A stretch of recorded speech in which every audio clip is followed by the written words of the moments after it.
మాచర్ల మాజీ MLA YSR Congress party నేత పిన్నెల్లి రామకృష్ణారెడ్డి గారి మీద 3 హత్యాయత్నం కేసులు, ఒకటి ఈవీఎం ధ్వంసం చేసినటువంటి కేసు ఉన్నటువంటి విషయం మనకు తెలిసిందే. అయితే ఆయన హైకోర్టు నుంచి ముందస్తు బెయిల్ తెచ్చుకున్నటువంటి నేపథ్యంలో ఈ నెల 6వ తేదీ వరకు ఆయన మీద ఎటువంటి చర్యలు తీసుకోవద్దని చెప్పి హైకోర్టు ఆదేశాలు ఇవ్వటం, దీని మీద టీడీపీకి చెందినటువంటి ఏజెంట్ సుప్రీంకోర్టుకి వెళ్ళినటువంటి నేపథ్యంలో 6వ తేదీ ఈ కేసు మీద నిర్ణయం తీసుకోండి అని చెప్పి హైకోర్టుకి సుప్రీంకోర్టు ఆదేశాలు కూడా ఇవ్వడం జరిగింది. మరి ఈ నేపథ్యంలోనే ఈరోజు ఆయన అరెస్ట్ చేసేటువంటి అవకాశం ఉంది, ఈరోజు 6వ తేదీ.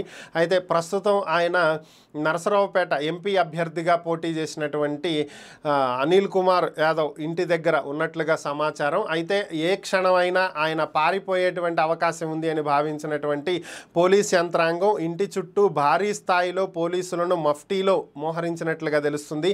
కొంతమంది పోలీసులు డ్యూటీలోనే యూనిఫామ్ తోటే ఆయన అరెస్ట్ చేయడానికి సిద్ధంగా బయట కాపలా కాస్తున్నట్లుగా తెలుస్తుంది. ఏ క్షణమైనా పిన్నెల్లి రామకృష్ణారెడ్డిని అరెస్టు చేసి కోర్టులో హాజరుపరిచే అవకాశం ఉన్నట్లుగా సమాచారం. శాంతి భద్రతలకు విఘాతం కలిగేటువంటి అవకాశం ఉంది అనేటువంటి వార్తల నేపథ్యంలో 144 సెక్షన్ను కూడా అమలు చేస్తున్నట్లుగా తెలుస్తుంది.